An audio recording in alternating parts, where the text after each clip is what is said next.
Hello दोस्तों, मैं सौरभ आप सभी का स्वागत करते हैं हम अपने यूट्यूब चैनल एसएससी माहौल पे। तो दोस्तों, जैसा कि आप सभी को पता है कि आज हमारी 27 मई है और एसएससी सीजीएल 2023 के जो डबल बेंच में अब सुनवाई चल रही है उसमें आज जो है बहुत ही ज़्यादा इम्पॉर्टेंट डे है, क्योंकि आज हो सकता है कि आपकी जजमेंट आ सकती है। ठीक है, तो अभी तक इस केस में क्या क्या हुआ जो कि डबल बेंच में है, क्योंकि हम सभी को पता है कि सिंगल बेंच में हमारी बहुत लंबी यहाँ पर सुनवाई चली थी सीजीएल केस की। और लंबी सुनवाई चलने के बाद 16 फरवरी 2024 को जजमेंट आया था कि एक क्वेश्चन को, जो हॉकी वाले क्वेश्चन है, उसको चेंज करके फिर से रिजल्ट को इशू करना है, रिलीज करना है, सॉरी। तो उसके बाद क्या हुआ कि चीज़ें उस वे में नहीं हुई कि जो आपके वो जजमेंट आया था उसके अनुरूप कुछ भी चीज़ें नहीं हुई। एसएससी की तरफ से एक एलपीए फाइल किया गया जो कि इस जजमेंट के अगेंस्ट में था। ठीक है, और मैं आप सभी को बता दूं कि जो एप्लीकेंट हैं उनके द्वारा सिंगल बेंच में भी 7 क्वेश्चन के ऑब्जेक्शन डाले गए थे, यानी कि उन्होंने जो केस फाइल किया था उसमें था कि 7 क्वेश्चन जो है एसएससी के द्वारा गलत किया गया है जो कैंडिडेट को लग रहा था। तो उस 7 क्वेश्चन में से क्या हुआ था कि 6 क्वेश्चन को सिंगल बेंच ने रिजेक्ट कर दिया था, नहीं माना था उनके द्वारा। वो कह रहे थे कि एसएससी सही की है, और एक क्वेश्चन जो था हॉकी वाला उसको एसएससी के अगेंस्ट में वो चला गया। ठीक है, उसके बाद क्या हुआ कि जो आपके कैंडिडेट हैं, एप्लीकेंट हैं, उन्होंने डबल बेंच में इस चीज़ को फाइल किया कि जो हमारे 6 रिमेनिंग क्वेश्चन थे जो उनको लग रहा था कि फिर वो सही हैं, उनको उन्होंने डबल बेंच में चैलेंज किया। ठीक है, अब देखिए क्या क्या हुआ है, सारी डिटेल्स आपको इस वीडियो में बताऊंगा। हो सकता है वीडियो आपकी लंबी हो जाए, और वीडियो को पूरा वॉच कीजिएगा ताकि आपको एक कंक्लूजन मिल पाए। देखिए, जजमेंट जो है वो तो खैर कोर्ट के ऊपर डिपेंड करता है कि हमारे जज जो हैं, ऑनरेबल जज जो हैं, वो क्या डिसीजन देते हैं, और वो जो डिसीजन होगा वो मान्य होगा। बट अभी तक के अकॉर्डिंग क्या क्या चीज़ें हुई हैं मैं आपको वो बताने की कोशिश कर रहा हूँ।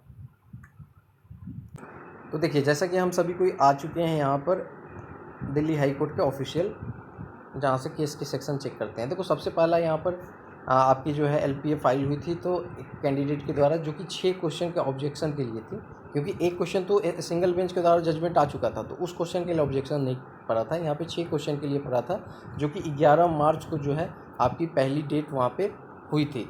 उस दिन सुनवाई हुआ, फिर अगली डेट को जो है आपकी हेयरिंग पर गई। ठीक है, इस तरह से आपकी 14 मार्च को हेयरिंग हुई, फिर 2 अप्रैल को हुई, फिर 8 अप्रैल को हुई, फिर 22 अप्रैल को हुई, फिर 24 अप्रैल को हुई, फिर 14 मई को हुई। उसके बाद में आपका यहाँ पर 20 मई को हुई। ठीक है, 21 मई को भी हुई। तो यहाँ पर ये बताया गया 21 मई वाला जो आप यहाँ पे देखोगे, जो मैंने आपको पिछले वीडियो में ही बताया था, आप जैसे ही इस पर क्लिक करोगे तो आपको यहाँ पे कुछ इस तरह से पेज ओपन होगा। यहाँ पे आप देखोगे तो यहाँ पे क्या है कि आपके इसमें बताया गया है एक चीज़ कि आपकी जो ये आप देख रहे हो ना, CMAPPL जो आपका यहाँ पर है, क्या कहा गया है, दी सेकेंड लाइन पढ़ना, second point, the application stands dispose of. Okay, तो ये क्या था ना, जो 6 क्वेश्चन के जो ऑब्जेक्शन कैंडिडेट की तरफ, जो एप्लीकेंट की तरफ से जो डाले गए थे, उसको रिजेक्ट कर दिया गया। इट मीन्स कि उसको डिस्पोज कर दिया गया, उसको खारिज कर दिया गया। कहने का मतलब है कि डबल बेंच ने भी इस 6 क्वेश्चन को ये माना है कि एसएससी ने इस 6 क्वेश्चन का जो भी आंसर दिया है अपने फाइनल आंसर की में, वो सही है। अब कैंडिडेट के द्वारा, एप्लीकेंट के द्वारा उस एक क्वेश्चन को डबल बेंच में अपील नहीं किया गया है। उस एक क्वेश्चन को जो है हमारे यहाँ पे अगर आप देखोगे तो ये एक केस नंबर आपका अलग दिखेगा, जो कि आप देख सकते हो, CMAPPL 306/11/2024। ये आपकी जो लिस्ट डेट है ये 27/5 को दिखा रही है।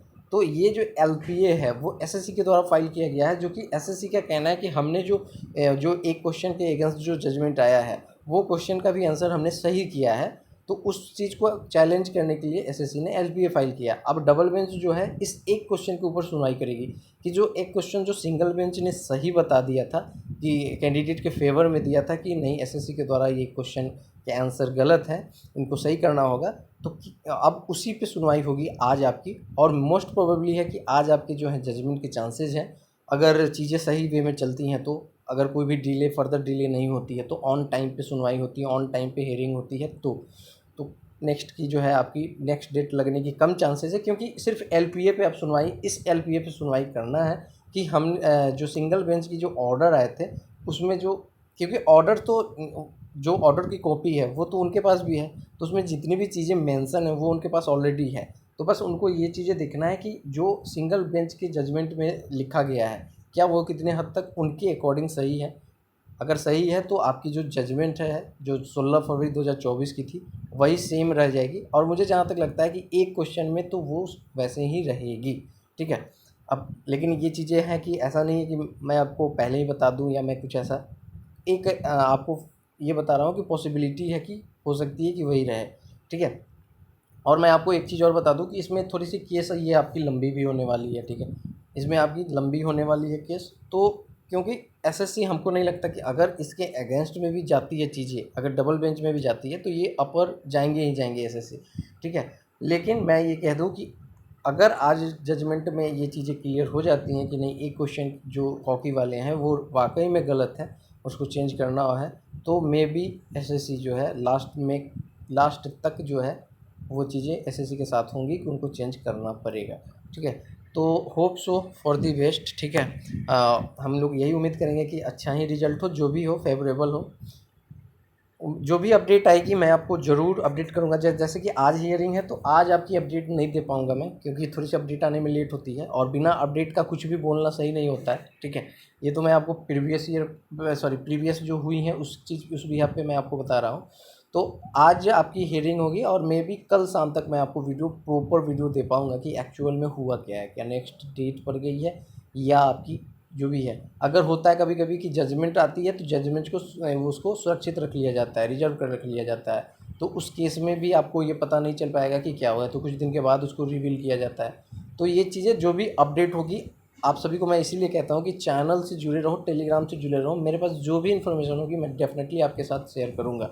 तो आप लोग चैनल से जुड़ के रहिए, और मुझे जैसा लगता है कि सिंगल बेंच वाली जो है वो कंटिन्यू रहेगी एक क्वेश्चन में, क्योंकि 6 क्वेश्चन तो ऑलरेडी डिस्पोज हो चुके हैं। तो कैंडिडेट को जो लग रहे थे 6 क्वेश्चन जो एसएससी गलत की है और सिंगल बेंच ने उसको खारिज कर दिया था, सेम चीज़ आपकी यहाँ पर डबल बेंच ने भी किया है कि आपके 6 क्वेश्चन जो है उसको खारिज कर दिया गया है। अब चीज़ें हैं कि जो आपकी 16 फरवरी 2024 की जो जजमेंट थी उस पर सुनवाई होगी कि आखिर जजमेंट का क्या हुआ, आपने इसमें क्यों नहीं अमल किया, या जजमेंट कितने हद तक किस मतलब जो भी पॉइंट है वो कितने हद तक सही था, क्वेश्चन के जो आंसर थे वाकई में गलत थे या क्या था, जो भी है आपको सारा चीज़ आज के सुनवाई में होने वाली है। तो उम्मीद है कि कुछ अच्छा रिजल्ट आएगा और अच्छा सुनने को मिलेगा। जैसे ही कोई अपडेट आएगी मैं ज़रूर दूंगा। चैनल से स्टे ट्यून हो जाइए। मैं पहले ही वीडियो में आप लोग को बताया था, जो पिछली वीडियो डाला था, कि आप लोग जो है 3 के सब्सक्राइबर जल्द से जल्द कंप्लीट कर दिया। अगर आप हमारे चैनल को वॉच करते हैं, अगर आप हमारे कंटेंट को लाइक करते हैं, अगर आपको लगता है कि मैं आपको जेन्युइन इन्फॉर्मेशन प्रोवाइड कर पाता हूँ, तो please don't hesitate and subscribe, क्योंकि आपके लिए ही ये चैनल है और मैं आपके लिए ही काम करता हूँ। ठीक है। तो अगर आप सब्सक्राइब करोगे तो थोड़ा मोटिवेशन हमें भी मिलेगा कि इतने लोग हमसे जुड़कर चीज़ें हमारी बातों को मान रहे हैं। तो ये चीज़ें हैं, तो थोड़ा सा इसको भी सब्सक्राइब करने का मतलब सिर्फ अपने तक ही सीमित नहीं रखना है कि मैंने सब्सक्राइब कर लिया हो गया।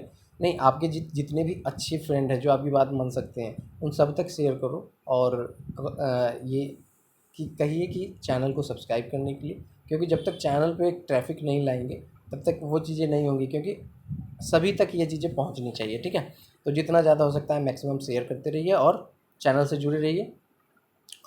बहुत ही अच्छी गुड न्यूज़ आपको मिलने वाली है। मिलेंगे अपडेट के साथ, तब तक इतना ही। जय हिंद, जय भारत, सभी को ख्याल रखिएगा।